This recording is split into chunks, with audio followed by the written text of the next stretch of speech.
The sub should have returned this quiz to you. You may keep it. This is an important part of your test tomorrow. These things will also be on your review, so we should go over the answers here. So, question number one, if you want to make conclusions about a population, we always work with data from a sample. I suppose you could have said SRS here. That's just a special type of a sample. Question number two, it's so important that samples are random in order for us to make conclusions about the population. This leads to unbiasedness, where the truth is in the center. That's something we saw with our random rectangles activity. That's important.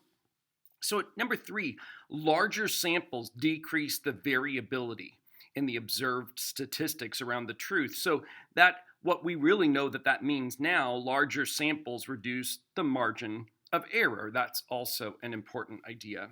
So for question number four, this is the definition. A simple random sample is a sample where every sample of the same size has the same chance of being selected.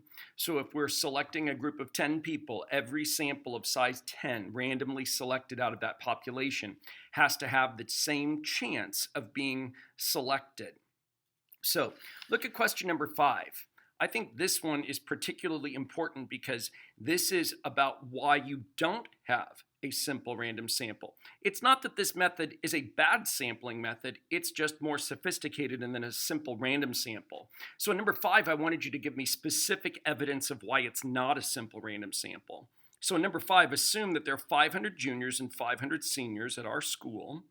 We're going to select 25 of each, 25 juniors and 25 seniors. They're going to be selected to make a random sample of size 50. So we'll randomly select 25 juniors and 25 seniors, and they're going to be surveyed regarding the opinion of our school mascot. So notice every junior and every senior has the same chance of being selected. So if you compare 25 to 500, 25 out of 500 is 5%. The way we're doing this, every individual has the same chance of being selected. But a simple random sample isn't about the likelihood of the individual, it's about the likelihood of the group. I want every group of size 50 to have the same chance of being selected, and I can come up with many groups of size 50 that are impossible. So to answer the question, to really show me why it's not a simple random sample, you have to give me a specific example of a sample of size 50 that's not possible. So for instance, you can't have a sample with 10 juniors and 40 seniors. That's not possible. You can't have a sample of 50 juniors and no seniors. You can't have a sample of 0 juniors and 50 seniors. So every possible sample of size 50 has to have the same chance of being selected. So if you can describe one that has no chance of being selected, then the method is not a simple random sampling method. So question number six, this is an example of voluntary response. These are the three types of sampling methods that I would want you to know for your test. So this is a voluntary response sample, and I just wanted you to tell me why we're not representing.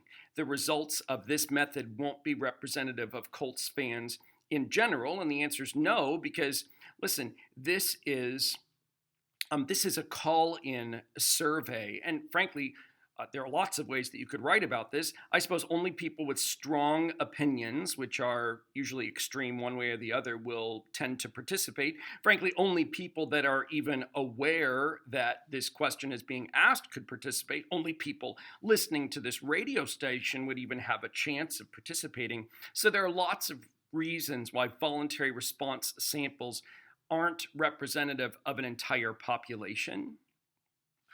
So on the back, question number 7, this is a convenience sample. So again, this is not going to be representative of the entire student body.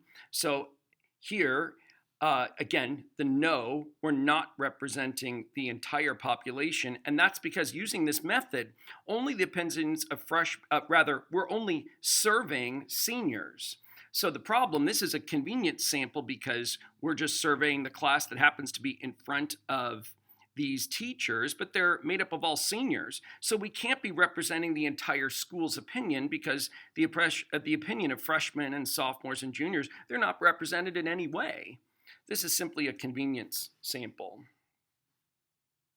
So lastly then, question number 8. Question number 8.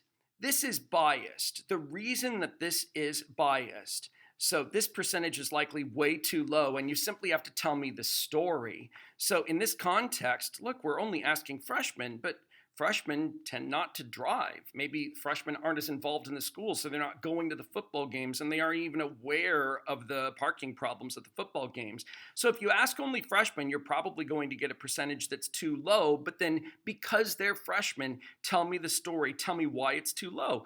Most freshmen don't drive yet, so they won't have the opportunity to even experience the problem.